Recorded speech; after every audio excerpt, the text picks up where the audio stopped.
അയ്യപ്പ സംഗമത്തിനു പിന്നാലെ ന്യൂനപക്ഷ സംഗമം നടത്താൻ സർക്കാർ ഒരുങ്ങുന്നുവെന്ന് റിപ്പോർട്ടുകൾ. കോഴിക്കോടോ കൊച്ചിയിലോ ആയിരിക്കും ന്യൂനപക്ഷ സംഗമം നടക്കുക.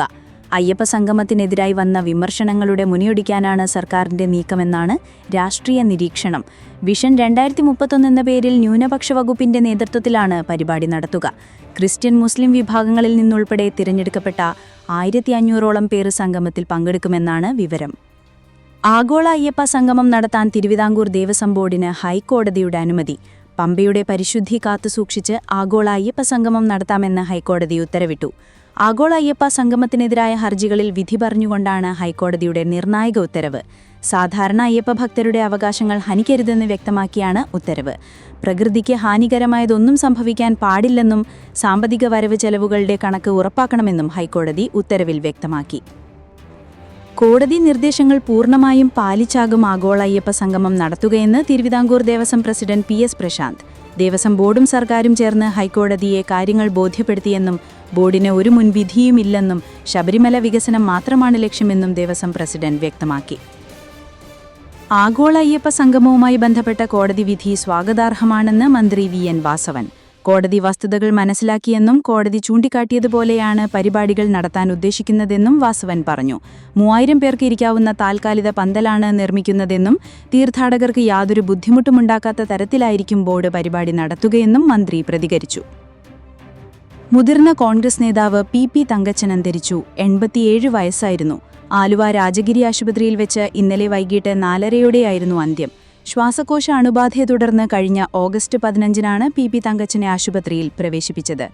ആശുപത്രി മോർച്ചറിയിൽ സൂക്ഷിച്ചിരിക്കുന്ന മൃതദേഹം ഇന്ന് രാവിലെ 11 പെരുമ്പാവൂരിലെ വീട്ടിലെത്തിക്കും. നാളെ ഉച്ചകഴിഞ്ഞ് 2 അകപ്പറമ്പ് യാക്കോബായ സുറിയാനി പള്ളിയിലാണ് സംസ്കാരം. അതേസമയം PP തങ്കച്ചന്റെ മൃതദേഹം പൊതുദർശനത്തിന് വെക്കില്ലെന്ന് തീരുമാനം. പൊതുദർശനം ഒഴിവാക്കണമെന്ന് PP തങ്കച്ചൻ നേരത്തെ ആവശ്യപ്പെട്ടിരുന്നത് പ്രകാരമാണ് ഇത്. മുതിർന്ന കോൺഗ്രസ് നേതാവ് PP തങ്കച്ചന്റെ നിര്യാണത്തിൽ മുഖ്യമന്ത്രി പിണറായി വിജയൻ അനുശോചിച്ചു. പ്രാദേശിക തലത്തിൽ നിന്ന് പടിപടിയായി സംസ്ഥാന നേതൃതലങ്ങളിലേക്ക് ഉയർന്നുവന്ന വ്യക്തിയായിരുന്നു PP തങ്കച്ചനെന്നും KPCC അധ്യക്ഷൻ UDF കൺവീനർ എന്നീ നിലകളിൽ ദീർഘകാലം പ്രവർത്തിച്ച തങ്കച്ചൻ എല്ലാവരോടും സൗഹൃദം പുലർത്തിയ വ്യക്തിയായിരുന്നു എന്നും മുഖ്യമന്ത്രി അനുസ്മരിച്ചു. PP തങ്കച്ചന്റെ വേർപാടിൽ അനുശോചിച്ച് AK ആന്റണി. PP തങ്കച്ചൻ എല്ലാവർക്കും ഒരു മാതൃകയായിരുന്നു എന്നും നഷ്ടമായത് തന്റെ അടുത്ത സുഹൃത്തിനെയാണെന്നും AK ആന്റണി പറഞ്ഞു. അദ്ദേഹത്തിന്റെ വേർപാട് കേരളത്തിലെ കോൺഗ്രസ് പ്രസ്ഥാനത്തിന് തീരാ നഷ്ടമാണെന്നും ആന്റണി പറഞ്ഞു. PP തങ്കച്ചന്റെ വേർപാട് ഒരുപാട് വേദനയുണ്ടാക്കുന്നുവെന്നും തങ്കച്ചൻ ഞങ്ങൾക്ക് പിതൃതുല്യനായ നേതാവായിരുന്നുവെന്നും പ്രതിപക്ഷ നേതാവ് VD സതീശൻ. നേതൃനിരയിൽ സൗമ്യതയും പ്രാഗൽഭ്യവും പ്രകടിപ്പിച്ച PP തങ്കച്ചൻ എല്ലാവരെയും ചേർത്ത് പിടിച്ചുവെന്നും പാർട്ടി വളർത്താൻ നന്നായി പരിശ്രമിക്കുകയും ഇടപെടുകയും ചെയ്തുവെന്നും VD സതീശൻ പറഞ്ഞു.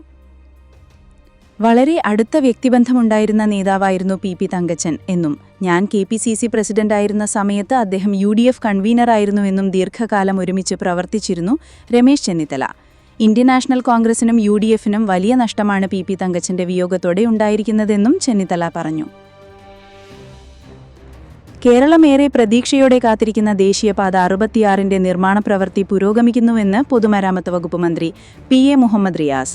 മുഖ്യമന്ത്രി പിണറായി വിജയന്റെ നേതൃത്വത്തിൽ ദേശീയപാതയുമായി ബന്ധപ്പെട്ട വിശദമായി യോഗം ചേർന്നുവെന്നും കാസർഗോഡ് ജില്ല മുതൽ തിരുവനന്തപുരം വരെ 444 കിലോമീറ്റർ പ്രവൃത്തി പൂർത്തിയാക്കി കഴിഞ്ഞുവെന്നും മുഹമ്മദ് റിയാസ് അറിയിച്ചു. മദ്യപിച്ച് വാഹന പരിശോധന നടത്തിയ assistant motor vehicle inspector Binu NASനെ സസ്പെൻഡ് ചെയ്തതായി ഗതാഗത കമ്മീഷണർ. വകുപ്പുതല അന്വേഷണത്തിന് ഉത്തരവിട്ടതായും ഗതാഗത കമ്മീഷണർ അറിയിച്ചു. ബുധനാഴ്ച എറണാകുളം കാക്കനാടാണ് സംഭവം നടന്നത്. മദ്യപിച്ച് വാഹനമോടിച്ചതിന് ബിനുവിനെതിരെ പോലീസ് കേസും എടുത്തിരുന്നു. ഇതിനു പിന്നാലെയാണ് ബിനുവിനെതിരെ ഗതാഗത കമ്മീഷണറും നടപടിയെടുത്തത്. കേരളത്തിൽ എയിംസ് വരേണ്ടത് ആലപ്പുഴയിലാണെന്ന് കേന്ദ്ര സഹമന്ത്രി സുരേഷ് ഗോപി. തന്റെ മനസ്സിലുള്ളത് ആലപ്പുഴയാണെന്ന് സുരേഷ് ഗോപി പറഞ്ഞു. ആലപ്പുഴയിൽ സ്ഥലം തന്നാൽ എയിംസ് വരുമെന്നും ഭൂമി കച്ചവടത്തിന് വഴങ്ങിയാൽ എയിംസ് തൃശൂരിലേക്ക് ആവശ്യപ്പെടുമെന്നും ആലപ്പുഴയിൽ സംസ്ഥാന സർക്കാർ തടസ്സം നിന്നാൽ തൃശൂരിൽ കൊണ്ടുവരാൻ സമരം ചെയ്യുമെന്നും സുരേഷ് ഗോപി പറഞ്ഞു. തൃശൂരിലെ പുള്ളിൽ കലുങ്ക സൗഹാർദ്ദ വികസന സംവാദ പരിപാടിയിൽ പങ്കെടുത്ത് സംസാരിക്കുകയായിരുന്നു സുരേഷ് ഗോപി. ഗവർണർ പദവി ഒഴിവാക്കണമെന്ന് CPI സംസ്ഥാന സമ്മേളനത്തിലാണ് ഗവർണർ പദവി ഒഴിവാക്കണമെന്ന പ്രമേയം അവതരിപ്പിച്ചത്. ഗവർണർ പദവി അനാവശ്യപ്പെട്ടമെന്നാണ് പ്രമേയത്തിൽ വ്യക്തമാക്കിയത്. സംസ്ഥാന സർക്കാരുകളുടെ അധികാരം കവർന്നെടുക്കുകയാണ് സംഘകുടുംബാംഗമായ ഗവർണർ എന്നാണ് CPI പ്രമേയത്തിൽ പറയുന്നത്. കേരള സർക്കാർ സ്ഥാപനമായ KSFIക്ക് സ്വദേശ് സമ്മാൻ ദേശീയ പുരസ്കാരം.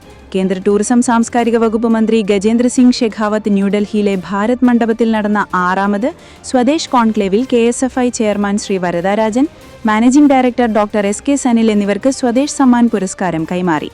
1 ലക്ഷം കോടി രൂപ ബിസിനസ് നേടുന്ന രാജ്യത്തെ ആദ്യ MNBC എന്ന നേട്ടത്തിനു പിന്നാലെയാണ് ദേശീയ പുരസ്കാരം KSFIയെ തേടിയെത്തിയത്.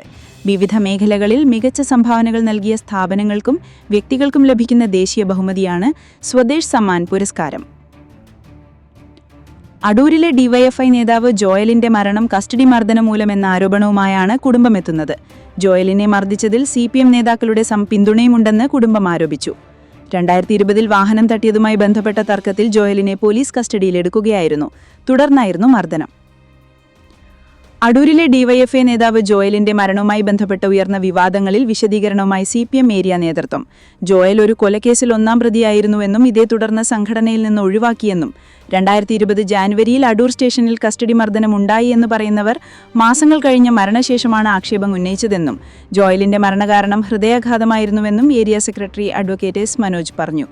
ജോയലിന്റെ മരണത്തെക്കുറിച്ച് മറിച്ചുള്ള പ്രചരണം സർക്കാരിനെയും പാർട്ടിയെയും അപകീർത്തിപ്പെടുത്തുകയെന്ന ഉദ്ദേശത്തോടെയാണെന്നും ഹൈക്കോടതി നിയോഗിച്ച ഉന്നത പോലീസ് സംഘം കസ്റ്റഡി മർദ്ദന പരാതി അന്വേഷിച്ച് തള്ളിയതാണെന്നും ഏരിയ സെക്രട്ടറി പറഞ്ഞു. കോഴിക്കോട് വെള്ളയിൽ കോനാട് സ്വദേശി അസീമിന്റെ അസ്വാഭാവിക മരണത്തിന്റെ വിശദമായ പരിശോധന നടത്തുന്നതിന്റെ ഭാഗമായി മൃതദേഹം ഖബറിൽ നിന്ന് പോലീസ് പുറത്തെടുത്തു.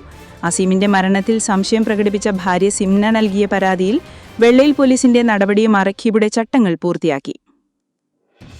റവന്യൂ ഉദ്യോഗസ്ഥരുടെയും പോലീസിന്റെയും നേതൃത്വത്തിൽ ഇൻക്വസ്റ്റ് നടപടികൾ പൂർത്തിയാക്കി മൃതദേഹം പോസ്റ്റ്മോർട്ടത്തിനായി കോഴിക്കോട് മെഡിക്കൽ കോളേജിലേക്ക് മാറ്റി.